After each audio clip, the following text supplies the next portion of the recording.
আসসালামু আলাইকুম, আমন্ত্রণ জানাচ্ছি চ্যানেল জুলাই 36 এর দুপুরের সংবাদে। প্রথমে জানিয়ে দিব জাতীয় সংবাদ।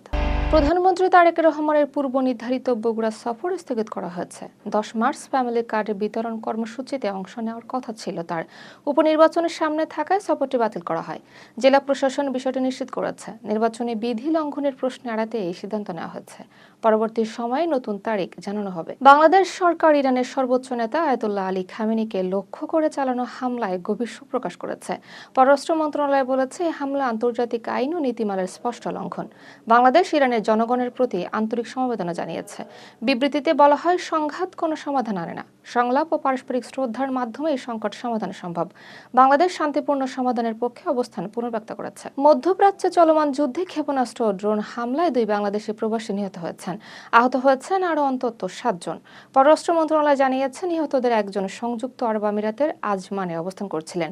কুয়েত ও বাহরাইনেও বাংলাদেশিরা আহত হয়েছেন। আহতরা হাসপাতালে চিকিৎসাধীন এবং স্থিতিশীল আছেন। সরকার প্রবাসীদের নিরাপত্তাকে সর্বোচ্চ অগ্রাধিকার দিচ্ছে। ইরানের ক্ষেপণাস্ত্র হামলায় 1 বাংলাদেশি নিহত হওয়ায় প্রধানমন্ত্রী তারেক রহমানকে শোক জানিয়েছেন বাহরাইনের রাজা। বাহরাইনের পররাষ্ট্রমন্ত্রী টেলিফোনে এ শোক বার্তা পৌঁছে দেন। তিনি নিহতের বিষয়টি আনুষ্ঠানিকভাবে নিশ্চিত করেন। বাহরাইন সরকার বাংলাদেশিদের নিরাপত্তা নিশ্চিত করবে বলে আশ্বাস দিয়েছে। বাংলাদেশের পররাষ্ট্র সহযোগিতার জন্য ধন্যবাদ জানান। যুক্তরাষ্ট্রের দক্ষিণ ও মধ্য এশিয়া বিষয়ক সহকারী পররাষ্ট্রমন্ত্রী পল কাপুর 2 দিনের সফরে ঢাকায় আসছেন। সফরকালে তিনি নতুন সরকারের জ্যেষ্ঠ কর্মকর্তা ও ব্যবসায়ী নেতাদের সঙ্গে বৈঠক করবেন। দ্বিপক্ষীয় বাণিজ্য ও বিনিয়োগ নিয়ে আলোচনা হবে। নিরাপত্তা সহযোগিতার জোরদারের বিষয়টিও আলোচনায় থাকবে। ইন্দো প্যাসিফিক অঞ্চলের অভিন্ন স্বার্থ গুরুত্ব পাবে। বাংলাদেশ জামায়াতে ইসলামীর আমিরের পররাষ্ট্র বিষয়ক উপদেষ্টা হিসেবে নিয়োগ পেয়েছেন ব্যারিস্টার মীর আহমেদ বিন কাশেম। তিনি ঢাকা 14 আসনের সংসদ সদস্য। নতুন দায়িত্বে তিনি দলের আন্তর্জাতিক সম্পর্ক দেখভাল করবেন। নিয়োগের বিষয়টি ফেসবুক পোস্টে নিশ্চিত করা হয়। নেতাকর্মীরা তাকে শুভেচ্ছা জানিয়েছেন। তিনি আমিরের প্রতি কৃতজ্ঞতা প্রকাশ করেছেন। মধ্যপ্রাচ্যের উত্তেজনার কারণে কুয়েতে অবস্থানরত বাংলাদেশিদের সতর্কবার্তা দিয়েছে দূতাবাস। ক্ষেপণাস্ত্র প্রতিহত করার দৃশ্য ধারণ না করতে বলা হয়েছে। ছবি বা ভিডিও সামাজিক যোগাযোগ মাধ্যমে শেয়ার নিষিদ্ধ করা হয়েছে। স্থানীয় আইন কঠোরভাবে মানার নির্দেশ দেওয়া হয়েছে। আইন ভঙ্গ করলে শাস্তির মুখে পড়তে হবে। দূতাবাস পরিস্থিতি পর্যবেক্ষণ করছে। চট্টগ্রামের সীতাকুণ্ডে পাহাড়ে গলায় ছুরিকাঘাতে আহত 7 বছর বয়সী শিশু জান্নাতুল নিশা ইরা মারা গেছে। 3 দিন চিকিৎসাধীন থাকার পর মঙ্গলবার ভোরে তার মৃত্যু হয়। ইকো পার্কের দুর্গম এলাকা থেকে তাকে উদ্ধার করা হয়েছিল। তার গলায় অস্ত্রোপচার করা হয়। শিশুর মা থানায় হত্যা চেষ্টা মামলা করেছেন। পুলিশ অপরাধী শনাক্তে তদন্ত চালাচ্ছে। রাজধানী সহ দেশের 7 বিভাগে বজ্রসহ বৃষ্টির সম্ভাবনার কথা জানিয়েছে আবহাওয়া অফিস। রাজশাহী, ঢাকা, ময়মনসিংহ, খুলনা, বরিশাল, চট্টগ্রাম ও সিলেটে 2-1 জায়গায় বৃষ্টি হতে পারে। অন্য এলাকায় আকাশ আংশিক মেঘলা থাকতে পারে। সারা দেশে আবহাওয়া প্রধানত শুষ্ক থাকবে। দিনে তাপমাত্রা সামান্য বাড়তে পারে। রাতে তাপমাত্রা প্রায় অপরিবর্তিত থাকবে। দর্শক, এখন জানিয়ে দিব আন্তর্জাতিক সংবাদ।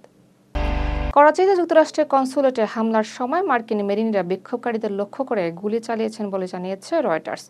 গুলিতে কে নিহত হয়েছে কিনা তা এখনো স্পষ্ট নয়। বিক্ষোভকারীরা দেয়াল ভেঙে ভেতরে ঢুকে পড়ে। সংঘর্ষে অন্তত 10 জন নিহত হন।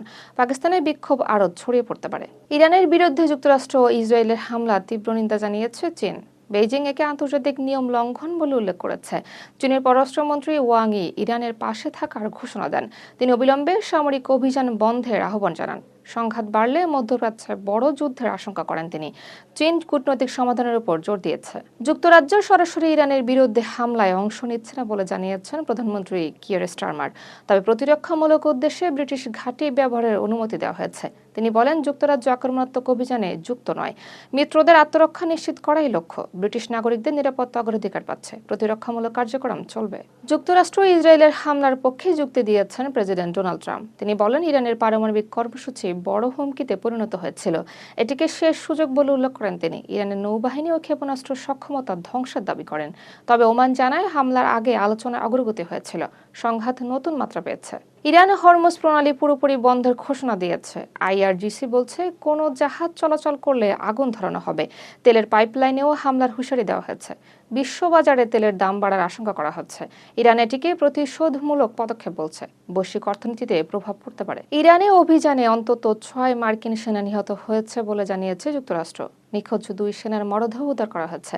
সেন্টকম নিহতের সংখ্যা নিশ্চিত করেছে, পরিচয় পরে প্রকাশ করা হবে। ইরানের পাল্টা হামলায় ক্ষয়ক্ষতি হয়েছে, যুদ্ধের পরিস্থিতি আরও জটিল হচ্ছে। ইরানের উপর বড় ধরনের হামলার হুঁশিয়ারি দিয়েছেন প্রেসিডেন্ট ট্রাম্প। তিনি স্থল সেনা পাঠানোর সম্ভাবনা নাকচ করেননি। ট্রাম্প বলেন, বড় হামলা এখনো বাকি, যুদ্ধ 4 সপ্তাহ চলতে পারে বলে ধারণা দেন। প্রতিবেশী দেশগুলোর উপর হামলার কথা উল্লেখ করেন। মধ্যপ্রাচ্যে উত্তেজনা চরমে। ন্যাটো সরাসরি ইরান যুদ্ধে জড়াবে না বলে জানিয়েছেন মহাসচিব মার্ক রুটে। তিনি যুক্তরাষ্ট্র ও ইসরায়েলের পদক্ষেপের প্রশংসা করেন, তবে জোটগতভাবে অংশগ্রহণের পরিকল্পনা নেই। সদস্য দেশগুলো আলাদাভাবে সহায়তা করতে পারে। ন্যাটোর সংঘাত বিস্তার এড়াতে চায়, বৈশ্বিক নিরাপত্তা বিবেচনায় সতর্ক অবস্থান নিয়ে আছে। দর্শক, এতক্ষণ সাথে থাকার জন্য ধন্যবাদ।